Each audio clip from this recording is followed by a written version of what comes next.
Hey, Dee, did you have a Carol, shh, don't you use the F word. F word? This is not one of those kind of podcasts. Freeze. It's the worst sort of word for gardeners. And no, I didn't last night, although it got close, 33 degrees. How about you? I didn't even look. I expect freezes and frosts this time of year, and everything that's out there, the pansies, the violas, even the snapdragons and the alyssum, can certainly tolerate some of it. So that is not my F word right now. Yeah, well, we're at that stage where we really, in middle Oklahoma and north, a little bit north, it's April 20th. That's our last average freeze day. But I see people already buying tropicals. And so I'm like, don't buy tropicals. Oh, we're not anywhere close to that. Shall we start? You got the first line. Welcome to the Garden Angelus, where we talk about flowers, veggies, and all the best dirt. I'm Dee and from Guthrie, Oklahoma, where I garden an acre and a half out of 7.5 acres out in the country, where the deer and the antelope play. Not antelope, but deer. And I'm Carol Michael from Indianapolis, Indiana, where I have a suburban garden measured in square feet. It's about a third of an acre, but I garden much less than that because there's a house sitting on it. We call ourselves Garden Angelus because we are evangelists for gardening. We love gardening and we want you to love it too. Yes, we do. And we aren't afraid to spill the beans and tell all of our gardening secrets, the good, the bad, and even the ugly. But that's enough of who, what, when, where. Let's move on to this week's episode. Hello, Dee. Hey, Carol, how does your garden grow? Big week here. So I have all my seeds sown for tomatoes and peppers. And I sent you a picture yesterday of one of my fancy labels. Those are fancy. I bought this fancy label maker. Cool. That you run from your phone. And I can make such pretty labels. And I decided that for all my seeds, I was going to print out nice labels and use old plastic labels and that have been written on and just put that on there. Tiny fear that they're not waterproof, but so far, I mean, we had some rain last night. I checked and my labels out in the garden still have they're still good. Mm-hmm. So I did sow the seeds out in the garden too. Peas, lettuce, spinach, kale, radishes. Of course, I did weed out the henbit and stuff that comes up over the winter. And I found a couple of crocuses out there, which means they are self-seeding some, which is great. So those I carefully dug up and put over in a flower bed. And I had a couple of flats of pansies and violas that I hadn't planted because it has been so cold. Mm-hmm. Got those potted up. And then I had some cool wave pansies, which are the ones that kind of sprawl more so you can put them in hanging baskets. Yes. And you'll never believe this, but on impulse, I bought those at the greenhouse last time I was there. I was walking out with my purchase and my head swiveled over and said, what are those? Cool wave pansies. So as one does, because I carefully plan out everything that I'm going to buy. Sure. Insert laughter. Those are in there. The alyssum and snapdragons that I bought and had to hold back because of the cold weather. Those are out in the vegetable garden beds at the end where the tulips come up. And we're going to talk about tulips later. So it's a big week. Big week. You were busy. I have a question. What about your snapdragons that you have sown indoors? The ones that we got, the double orange and did you get another one? I have two kinds, but. I just got the double orange and I sewed a little tray of them and then I pricked them out and potted them up and they look really, really good. They're about maybe 1.5 inches, maybe 2 inches tall. Mm-hmm. So they have a long way to go before they're flowering, but they came up easily. And I'm thinking, why haven't I grown snapdragons from seeds before? Yeah, me too. Pretty good so far. Because you can't find a lot of snapdragon varieties, at least here in flats. No. This could be a whole new thing for us, Dee. Except I think I would have started them earlier than I did. Yeah, we should have started earlier because mine are an inch tall, but they are growing. And I've already decided I'm going to put them kind of on the east side of the house, which is the nicest side of your house, for gardening. So morning sun, the best stuff in the world. I have no idea where I'm putting them because they're orange, not a color I usually work with, but they look so pretty. And then I just sowed seeds for orange celosia yesterday or Saturday. Mm-hmm. And so there's another orange flower. And then I have that, I think it's carmine is the color of petunia. Those are looking good. That's a real dark red. I'm thinking, I'm starting to grow all these different colors that really don't match. So we'll figure it out. I think it'll be okay that you have stuff that doesn't match in your garden. Always do end up with stuff like that. So I just plan it out and it just looks pretty. These bright colors might add some real vibrancy. They might. But tell me about your garden, Dee. Yesterday I went out in the greenhouse and I potted up some of the tomato plants because they're already outgrowing those Jiffy Pop plugs, the sea monkeys, Yes, and that usually happens. I mean, it was fast. Something to remember for next year, but I will say they're easy to transplant. You literally pick up the little plug, and I just kind of tore the edge of the paper, stuck it down in the pot, filled in with potting soil, watered it in. And they didn't even act like they had known they moved, which is kind of nice because when you prick them out, sometimes they have to recover a little bit. It's like picking up a baby that's fallen asleep in its car seat, and you pick the baby up and you move it and you put it in its bed, and the baby never knows that she or he got moved. Yeah, that's how like it is. Yeah, it is. And then I also washed and vacuumed our boat because we're selling it. And I know that's not about gardening, but I was outside. And I worked really hard and there were leaves in the boat. So it counts. And anyone who wants to buy a really pretty red and white boat, all my children have grown up. So it's for sale and it's going to be on Facebook Marketplace this afternoon. I think my son is actually going to put it on there. Dee, I have a great idea. Yeah. If nobody buys the boat, world's largest planting container. That's an expensive planting container. So I think not. All right, keep going. And a little too redneck for me, even though I have a redneck. I also transplanted out some of my snapdragons. I didn't get really good germination on the orange double one, probably my fault. But I've got a few. It'll be fine. And then the pink one I got, I think it's actually called Orchid. It's doing great. And then I planted out the rest of my pansies to make room in the greenhouse for all the other plants. I moved some of the zinnias over to the deal. I moved them out of the small deals into the bigger transplanting pots. And I also went downstairs because, and this is part, I guess this will be part of my garden commission too. But I ran downstairs right before we started to record and grabbed up whatever was left downstairs under lights because I can't keep up with it all, Carol. This idea of planting my whole garden, filling in with seeds was great, except for there's only one of me. Well, and that's true here. I mean, I only have the one rack in the sunroom. And so I had to go out of the microgreen growing business to make room for the tomato and pepper seedlings. Mm-hmm. And I have not figured out a good new spot for microgreens. I wanted to move it into sort of the kitchen. Yeah.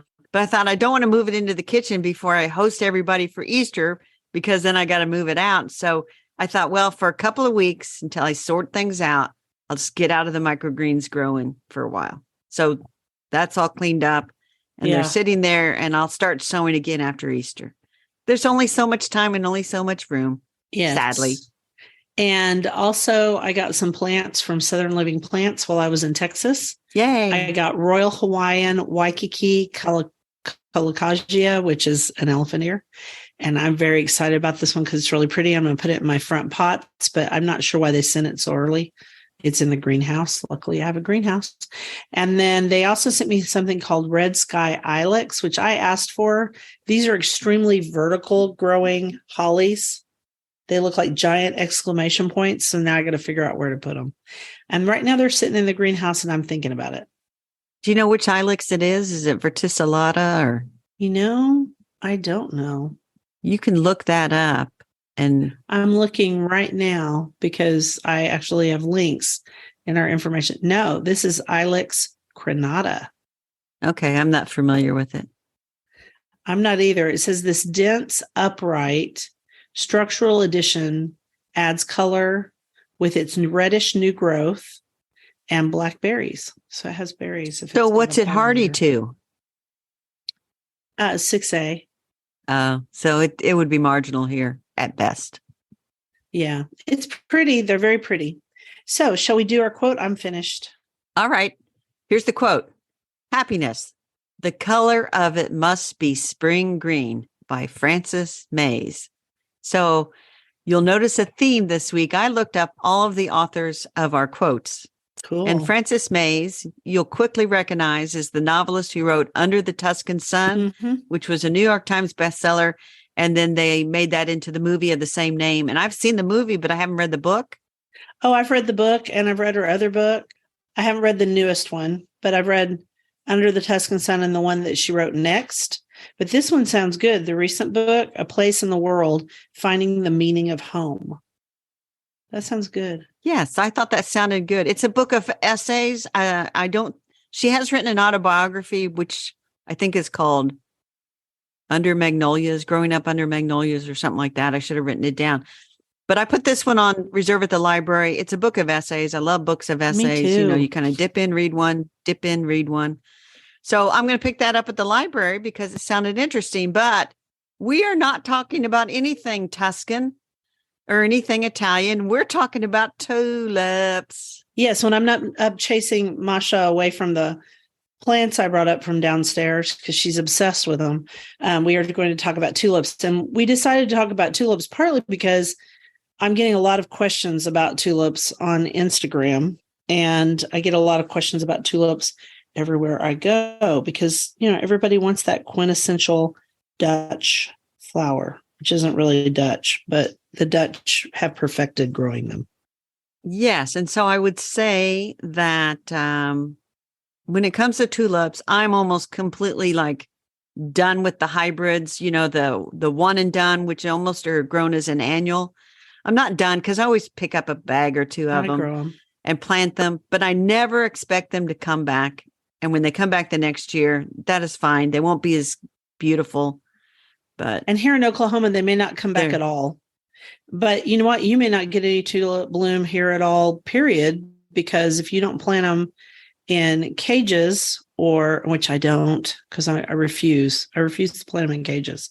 I just move them around my garden away from the voles. Yes, the voles do like them.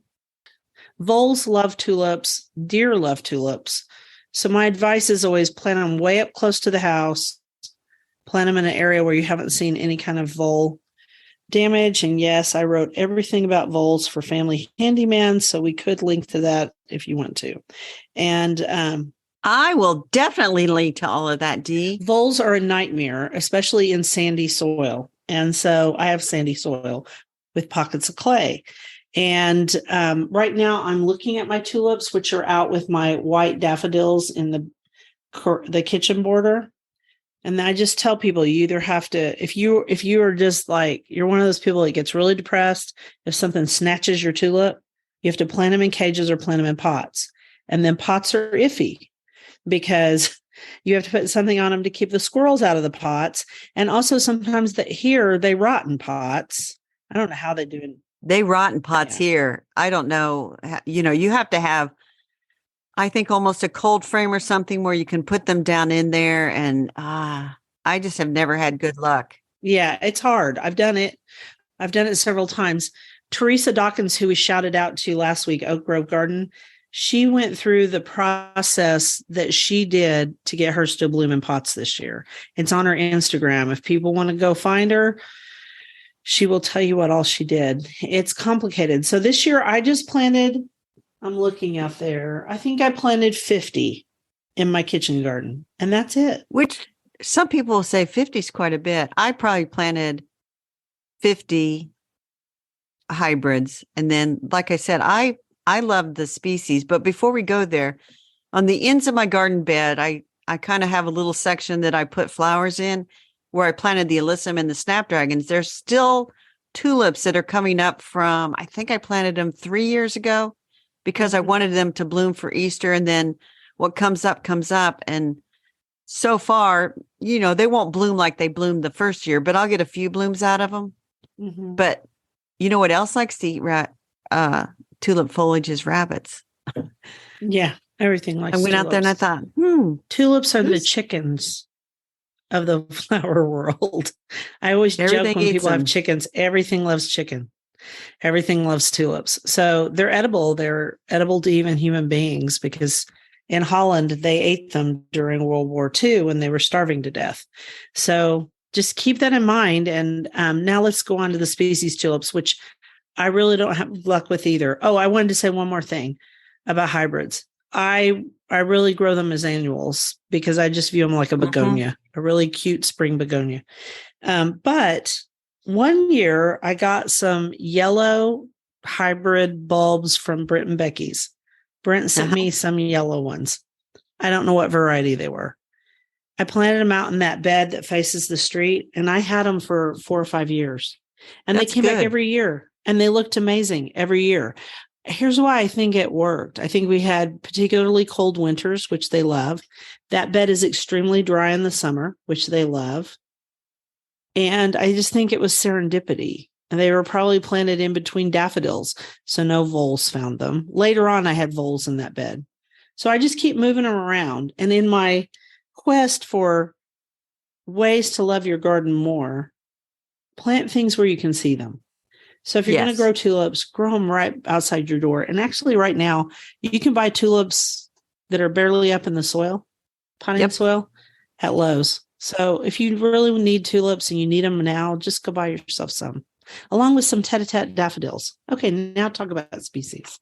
So the species tulips are, I will say, much smaller than the hybrids, but for me, they reliably return. And so I have one out there now, and it's a tiny little thing. It's only 3 inches tall, and it started blooming about, I don't know, a week and a half ago. And it's got a white petals with the yellow center, which I always call those the fried egg plants because they look like fried eggs. Not really like fried eggs, but same color pattern. But one of my favorites is Tulipa sylvestris, which is called the woodland tulip, and they're yellow. I've grown it. More of a lily type, I think people call them. But I planted a bunch of those in front around my crabapple tree, and they like the shade. They come up, they bloom. And I actually added, I don't know, another 25 or 50 last year. And so they're all coming up. And in the back, I have another tulip. And I don't know if this qualifies as a species, but I think it does. It's called Lady Jane. Yeah, it's a derivative of species. Yeah. So it's a species that people selected for, and I talked over you. So say the name again. Lady Jane. It's beautiful. I've grown it a lot.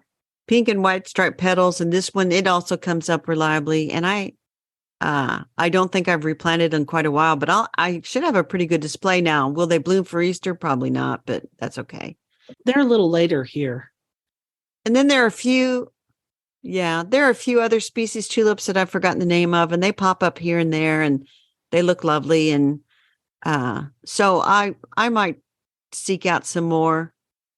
It's not the big grand display of the hybrid tulips, but they're lovely. Okay, so if you want the big grand display of the hybrid tulips, go to your botanic garden. Exactly. They spend a lot of money making those tulip displays. They grow them like begonias, and they get them in at just the right time. They buy a ton of them. And here in Oklahoma City, actually, Myriad Botanic Gardens has a huge display that I've seen splashed all over Facebook. People are taking their pictures there, which is awesome. And then the Tulsa Botanic Garden should just be getting started because it's north, and so it'll take a little longer.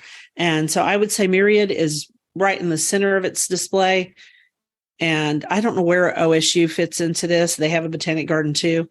What botanic garden do you have that has tulips? Well, we don't really have a official botanic garden, but Newfields, which is where our art museum is, on their grounds, they plant thousands and thousands and thousands of tulips, and they'll have a grand display. It's not ready to start yet, but I imagine in a couple of weeks, it'll be pretty awesome. And I do know that they'll yank all those out as annuals because they aren't expecting them to return. And they'll either compost those bulbs, or they will offer them to members or something. So, people are kind of aghast at the idea they just pull them all out. But who wants to go to a lovely public garden and watch dying tulip foliage? Nobody. They're going to plant something else almost right away. Nobody does. And I thought of one more tip about tulips and voles. Plant them in the center of daffodils, because voles don't like daffodils. Nothing likes daffodils. And so if you plant them in the center, like 5 bulbs around a tulip bulb, it helps too, because I did that for years. It works pretty well. That's a good idea. The other place I was going to suggest is there is a park on the south side called Garfield Park. And I think they have a big display. I don't know if it's potted bulbs inside the conservatory or outside, but I think they have a big display. But you can find them. People are planting them all over the place. And now if you live further south than you, don't you have to pre-chill tulips down in Texas? Don't they pre-chill them? Yeah, when you get into zone 8, you don't have to pre-chill them here, but yes, in Texas, zone 8 and zone 9, you have to buy pre-chilled. And then I think you have to, I don't know. Our friend of ours used to do it, and she planted tulips at her friend's in honor of her friend who had passed away. And that's Cindy. And so Cindy used to plant tulips for her friend, and she used to buy pre-chilled ones. That's why I know about that.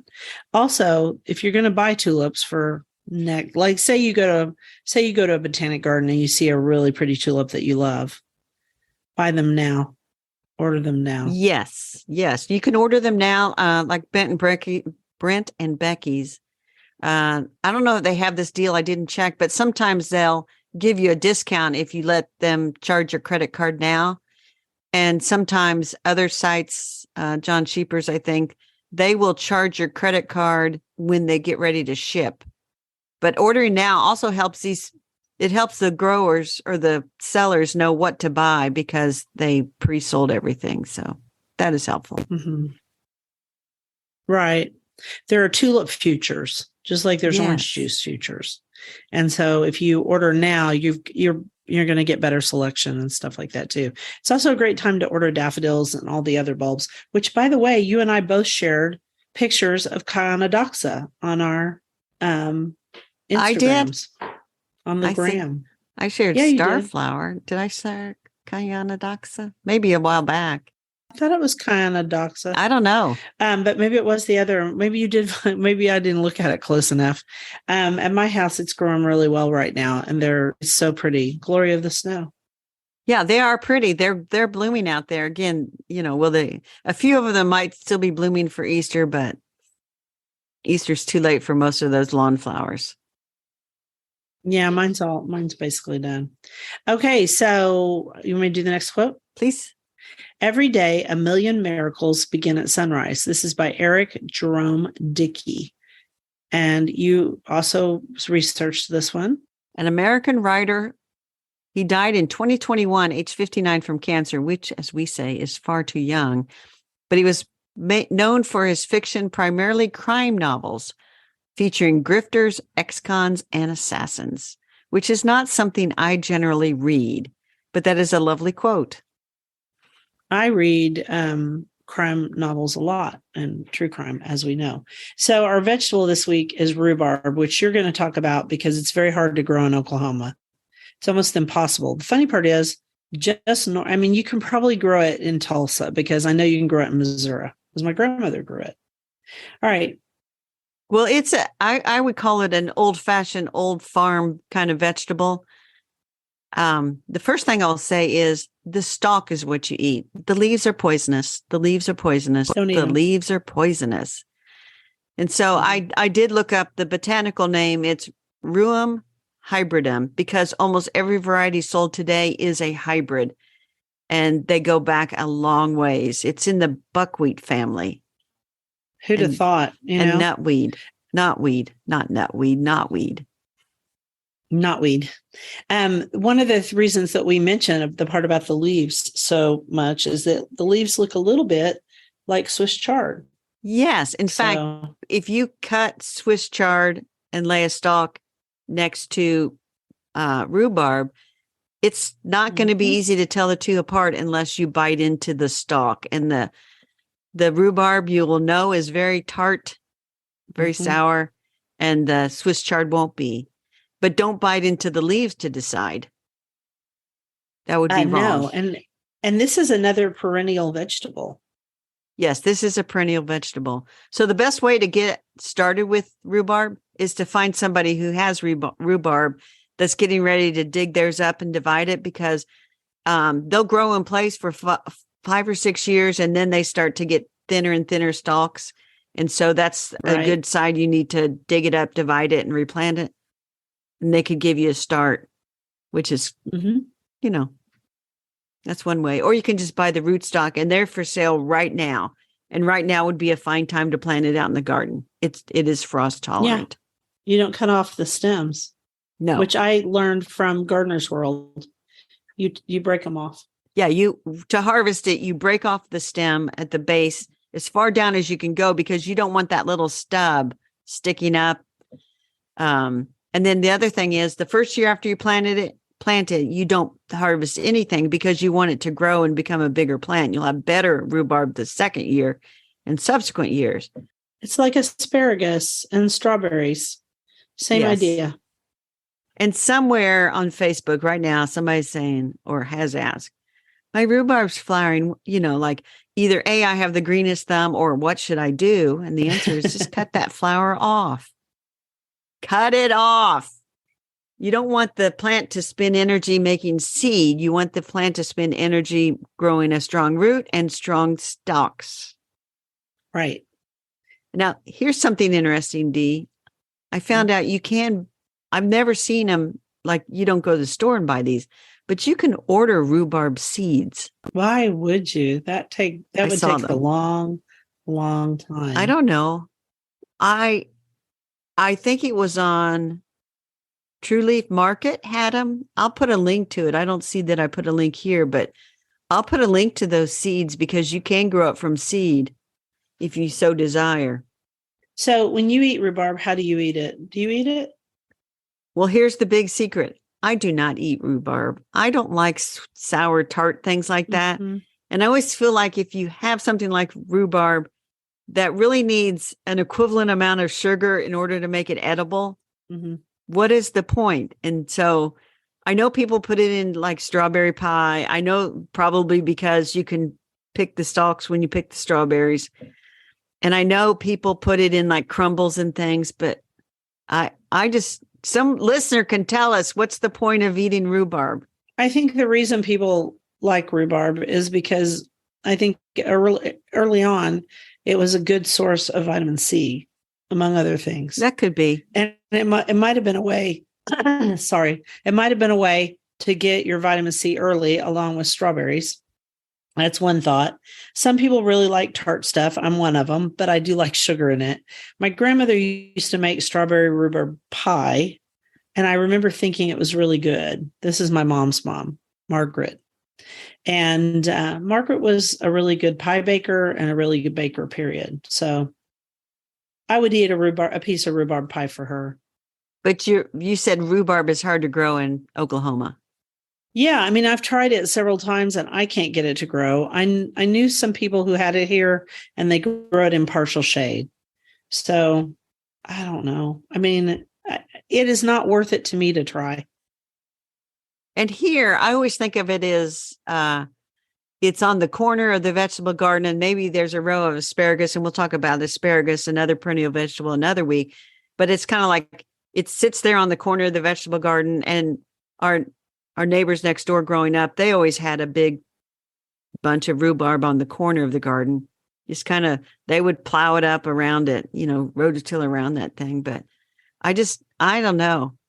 Well, you're fun not to grow, but yeah, it's a pretty plant though. Very pretty plant. Yeah. I've seen grow it as a pretty plant. Don't eat the leaves. That's all I need to say. Don't eat the leaves. Should we mention one more time? Don't eat the leaves. Don't eat the leaves. They'll make you All sick. Right. All right. So, and I learned something from our book this week, which we're getting ready to do, and about certain pulses, and you shouldn't eat those raw either. So, anyway, next quote, and we'll go on to the book and talk about it. A book is a device to ignite the imagination. Alan Bennett. And Alan Bennett, as most people know, is a British author and actor. I am most familiar with him through the movie that was made based on his book called The Lady in the Van. It's the a true movie starred story. Maggie Smith. Yeah, it's kind of sad, but it's sad. She was homeless and she lived in his driveway. And they had a very she strange, sort of parked his van. Yeah. strange love-hate relationship. Yeah. And that I really actually like the book, and I've read it, and I also love the movie. I would go see anything with Maggie Smith because I just think she's amazing. And then the other book he wrote, I think, is one of the most charming books I've ever read. It's called The Uncommon Reader, which is a novella about a young Princess Elizabeth who kind of sneaks out beyond the Buckingham Palace walls to a library van, as I remember. Yes. And starts to borrow books, and just sort of this whole, reading books, even though, she lives in a palace with probably 1 million books. She keeps getting these little library books and reading what the common man reads. Yeah, it's a really, really, really good book. All right. And so on our bookshelf, now that we've also talked about other books, is one that you wanted to read that I bought too. And it's called The Seed Detective, Uncovering the Secret Histories of Remarkable Vegetables by Adam Alexander. And Adam Alexander is he's a writer, and he also does film. He's been on film. He's a film producer. Yeah. So he's been all over the world. And when I say all over the world, I mean really all over the world. All over the world. And I think he does like documentaries because he's often in war-torn, scary areas like Syria. And at the risk of a groan, I would call this vegetable book a meaty one. Get it? Groan. I'm about a third of the way finished, and I'm going to just say it up front. It's a little slow in places. You listened to it, didn't you? I did. And basically, like you wrote, it's a history of peas, kale, asparagus, beans, squash, corn, and how they ended up in our gardens. And yes, some chapters are more interesting than the others. I did the audio version. And so what I learned probably is as much about what I was doing while I was listening as much as the subject. But there's chapters on garlic, corn, peppers, peas, tomatoes that I found very interesting. And how these crops came to be. And I think, and I'll have to go back because I have the physical book because I got it from the library. And I thought, you know what, this is a book that I'm going to need to take some time with. Yeah, so I bought it. Yeah. And then I thought there's certain chapters I want to read after listening to it. Well, and you'll also want to go back and do research. Like if you're doing a research for an article or something, this would be a great one to go back on the history of certain things. Like he talks a lot about broad beans, which I can't grow. Broad beans are lima beans in the United States. Oh, no, not lima beans, fava beans. I said it wrong. Favas. Fava beans. I think fava beans are one of the prettiest plants you could ever grow, but they don't really grow in Oklahoma. The original species of fava bean was poisonous to a lot of people. Yes. I did. And not only was the raw bean poisonous to a lot of people, the pollen was. Yes. And he told this fascinating story about Pythagoras, the Pythagorean theorem. Pythagoras was trying to escape from some people trying to kill him. And he was one of the people that has the DNA. And I didn't write down which one it was. It was like G6 or something. Anyway, his DNA, if he went through a field of fava beans, it was going to kill him. And he was trying to make the decision about whether he wanted to run through this field or be executed. And he chose to be executed. Weird. Yes. And I think that lima beans was another bean that was considered poisonous, but you had to cook it. And I'm always leery of anything. Yeah. I'm leery of some of those things. It's like, don't eat it raw, but you can cook it. Like elderberries come to mind. They have to be cooked. Yeah, to be not just not elderberries too. And then, I had another thought. Oh, poke salad. Poke salad's another poke one. salad. I was going to say, yeah. Yeah, you have to pour off the water after you boil it. And then corn and people trying to figure out where did corn come from? It just sort of appeared. They don't know. And they keep they keep trying to figure out where'd corn come from. And of course, the peppers and all about making them hot, hot, hot. And tomatoes and terroir, like we've talked about. Yeah. San Marzanos, they have to be from San Marzano. And they get kind of, I don't know what to say, belligerent in Italy. If you think one village's tomato is better than another village's tomato, I mean, strident. We'll say strident. That's a nice way to strident. Put it. Very firm about it. Yes. I mean, Italians are very firm about their food. And once again, you can go watch Stanley Tucci go to the Marzano area, San Marzano area, and talk about the tomatoes. That was very enlightening. So I think this is a good book. I think it's a really good book. And he is extremely enthusiastic about saving old varieties for diversity and also to help. I thought this part was really great. Amy, my friend Amy, she worked in refugee resettlement for Catholic Charities for a long, long time. And so he is passionate about having seeds for refugees so that when they go from one part of the world to another part of the world, they can grow something that they used to grow. Because a lot of times they have to leave without anything but the clothing on their backs. And so that's one of his great passions. Yes. And so I do live in an area where we have a very large refugee population, Me Christian too. refugees from Myanmar. Mm-hmm. And the local greenhouse, there's, like I've said before, there's certain peppers that they grow that they want. And they'll buy 1,000 plants of it. And you talked a little bit in the book about that, about the different things that they're used to eating, and to be able to find them in wherever they've had to settle is very comforting. Especially certain things like peppers, because peppers might be ground up and be a big part of your cuisine. And I know that that's true for the Vietnamese community in Oklahoma. And we have several communities. People will be very surprised, but Oklahoma is a very biodiverse state, partly because of various groups like Catholic Charities. Anyway, it was a good book. It's fascinating. It's going to take me a while to get through it. I also have the Audible copy, which is good because I'm going to have to listen to some of it.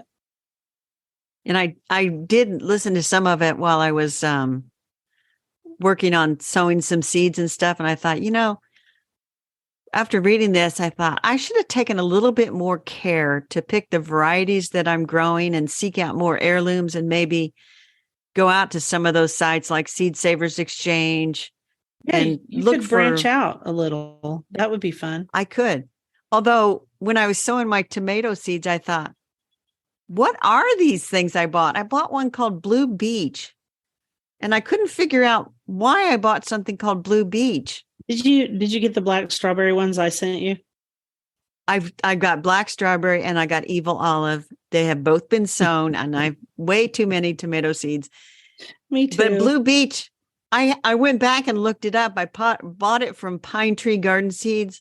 Yeah. It's a Roma type tomato, but it's supposed to be more disease resistant. And so, yeah, I fell for it.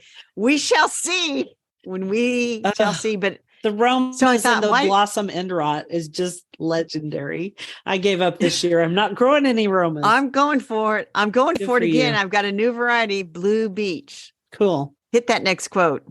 Every flower that ever bloomed had to go through a lot of dirt to get there. Barbara Johnson. I absolutely love that quote. So I had no idea who Barbara Johnson was. Me neither. I just found the quote and loved it. American author and woman of faith who died in 2007. She was diagnosed with some brain cancer. I forget when they said, but in the time from the diagnosis till her death, she wrote 4 more books. But dang, Barbara. One of her books is called Stick a Geranium in Your Hat and Be Happy. And then the other one is called Humor Me, the Geranium Lady's Little Book of Big Laughs. And we're going to link to Goodreads where there's more of her books. She's a humor writer. And I'm thinking, why have we not run into her before? What is wrong with this world? So I have one of her books. I don't even know which one. I went to the library and I found that they had one of her books. Send it to my branch. I'm going to pick it up. She was known as the Geranium Lady. Just sounds like a hoot. And you know that it wasn't true geraniums. It was pelargoniums. It was. Yeah, but that's we called them geraniums back then. No, my point is She's one of my favorite flowers. She is. And so, yeah. So stick a geranium in your hat and be happy. That just sounds like something you should say to somebody when they're like boo-hooing over something, like a flower that died. Stick a geranium in your hat and be happy. Sounds kind of mean. Maybe she just had little geraniums, little leaves that she stuck in people's hats. I don't know. I'll get that book from the library, and we will have a further report on Barbara Johnson, because I don't know if she wrote more about just, I don't know how much gardening it is in her writing. Obviously has to be some. Right. She's a lost lady. She might be like the newest lost lady. We'll see. I got to get a couple of books. Mm-hmm. Pretty excited to run into Barbara Johnson. And the other thing, I went to those humor writing workshops over at Dayton, Ohio, the Irma Bombeck writing workshop. Never heard anybody talk about Barbara Johnson. It seems like they would have. I haven't either. So you're going to go investigate her. They said she was the Irma Bombeck of whatever. So I'm going to. Of geraniums. I don't know. Okay. So our dirt, moving on a little bit. Our dirt is Nan Andra's post about unusual flowers from seed, which we just read it at the same time we were reading that other book. And I said, look, Nan's now writing diversity in flower seeds. And so you wrote on here the common theme of the need to keep biodiverse species and varieties going. So the name of the post is Don't Be Ordinary, Grow Seeds with a Story.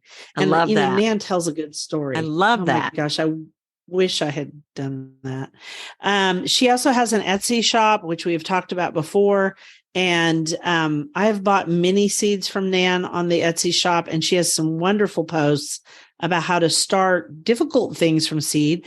I wish that I had her here to help me with that verbena, bondurant, the one that I want to grow that is so hard. It has not come up yet. So wait. Anyway, my verbena, which I forget the variety name, but All American Selection sent it to me. Verity. Isn't it Verity? I don't know. Verity, vanity, varsity. One of the V words. I looked down into the winter sowing container jug, and that is the only one that has a lot of little seedlings coming up. So I'm kind of excited because one of the violas has a few seedlings coming up. One other one tipped over and the dirt kind of all fell sideways. So I'm not much hope for that, but the verbena looks like it's actually going to come up. Anyway. So I grew it last year. It is vanity. It's verbena vanity. And it's verbena bonariensis. That verbena is beautiful. And I grew it last year. I have more seeds of it this year. And I also sprinkled seeds of it around when it was blooming. Tiny seeds. I find verbena bonariensis tiny. Yeah, seeds. Very tiny. Tiny. You have to dust. You have to like dust. They are like dust. And they make very, very tiny plants that you have to narrow down a great deal. But you'll get through it. You'll get it out of there. And you're going to love it. It's really beautiful. But I cannot, so far, Bampton escapes me. So I actually have a thought about that, which has nothing to do with our dirt, really. Visit Nan's shop.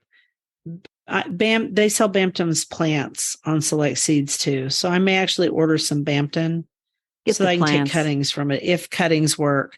Because it's not coming up, and I've done everything they said to do. Put it in the dark, put it in the refrigerator, put it outside. It's like it doesn't want to come up. So there you go. And if I buy the plants, Carol, yes, it'll come up. It should. The seed will come up. Yeah, it should. They'll probably say, Dee, those seeds are just waiting for a plant to show up. They are. It's like when you adopt a child, you get pregnant right afterwards. All right, keep going. Back to our regular program. As long as the earth can make a spring every year, I can. Alice Walker. And everybody knows Alice Walker is the author of The Color Purple, which was also made into a movie. Yeah. Rabbit hole time. So my rabbit hole was a little bit more about the seed detective. And I found a bunch of articles written about him in his book, and we've already kind of talked about that, but I went and did a little research on him.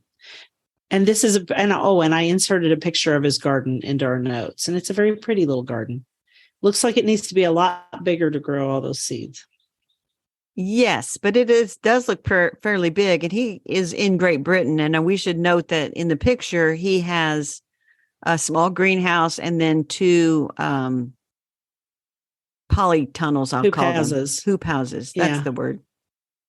And then he's also got a pretty long border, and we may only be seeing a small portion of his garden. But he has to grow his tomatoes and peppers in hoop houses because it just doesn't get warm enough in Great Britain. Except last year when I was there, it was hotter than, well, Hades. And they were all like losing their minds because then their tomatoes were melting in their greenhouses. Yeah. There you go. Yeah. So I will say that I had to say no because Masha's trying to be bad. Oh, trying to be bad or is bad? She is very bad today. The birds are singing outside and they're driving her insane. Okay. So I will say that when I find an author that I become fascinated with, I often search YouTube or also podcasts to find out more about them or to listen to them talk about something. And there's always something out there. Smart. So my rabbit hole really was going down and finding the authors for all of our quotes. And then, I feel like I struck gold with Barbara Johnson, but we'll see. Maybe her book's a dud. Who knows? Probably not, though. But I feel like that's I've hit a room in the rabbit hole that I'm going to stay in for a while and figure out what's going on with Barbara Johnson. Yep. So that was it. So what is your garden commission? I want you to contain your excitement because the weather doesn't look great this week. Yeah. But weather permitting, sometime later this week, I'll probably mow the front yard for the first time. So get the ceremony ready, put a ribbon across there that we can cut for the opening ceremonies. And then I won't cut the back for a while because that crocus and Chionodoxa foliage needs to ripen. I'm going to tend seedlings. I did pot up I'm working on my little Easter egg heads where I'm going to paint faces on Easter eggs and they'll have grass growing out of their heads. I potted those all up on Sunday with wheatgrass, so they should be growing well. And then I need to go to the greenhouse because I don't think I have enough violas and pansies. There's just a few more places where I want to put them. I want to get some alyssum, maybe I don't know. I just feel like I need more. More. How about you, Dee? I'm looking at my pansies outside that I grew from seed. I want to grow pansies this way every year. I really do. You know why? Those plants are more huge. Variety. Really? More variety. They're huge. Those plants. I need to grow some from seed next year. I never think about it soon enough, but I would have to probably sow them in January. Yes, because I should have sowed them at the very beginning of December instead of at the end. It would have been better. But they're getting ready to bloom, and they are huge plants, and they've acclimated better, and they're a prettier shade of green. So there's that. I will keep feeding my roses. It's past time, really, and I have more roses than I realized. I'm also potting up flowers for the cutting garden and around the rest of the garden. And I moved all of my seeds out of the basement because I just can't keep up with them. And I'm going to go and put them out in my greenhouse as soon as we're finished planting for next week. And I also am thinking about going through my pots and getting rid of some I don't really need anymore. I need to do the same because as you learn, pots breed and have more baby pots. And before you know it, you're thinking, why do I have all these pots? And I'll tell you what, I'm to the point now, every single pot and flat that I get from the greenhouse, my return trip, I take them all back and then she reuses them because I would have, well, one must hide the evidence. Let's just put it that way. From and that is one way to do it. You weren't even married. I know, but if somebody comes over and sees all those, I want them to think that plants just magically appear here. Sure. Okay.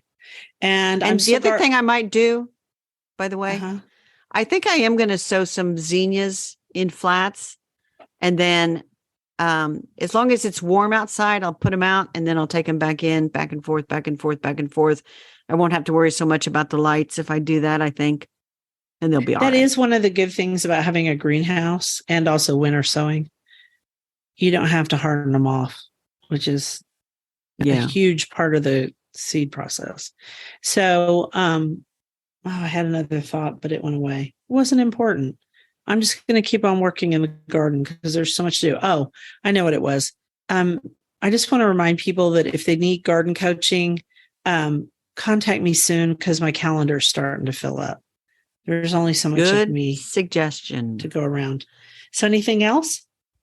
That is it. We want to thank you for listening to the Garden Angelus. I hope you've hit that subscribe button so you don't miss a single episode. We publish every Wednesdays at 12 a.m. Eastern Time. If you listen to Apple Podcasts, we'd love a 5-star review that helps us get noticed by others, and it trips the algorithm. And could you also share our podcast with your friends? Word of mouth is still the best way to get the word out there. And be sure and check out our show notes for links for more information about today's topics, plus links to our own websites. And subscribe to our Substack newsletter, The Garden Angelus, at substack.com, also linked to in our show notes. And if you want to help support us, use those affiliate links. If you buy something after clicking through on them, we're in a small commission and it costs you nothing. Or if you like, you can make a monthly subscription through Buzzsprout or a one-time donation through PayPal. And we are grateful to all who have done so far. Thank you. It was lovely to chat with all of you over the Garden Gate. Bye until next week. Bye, everybody.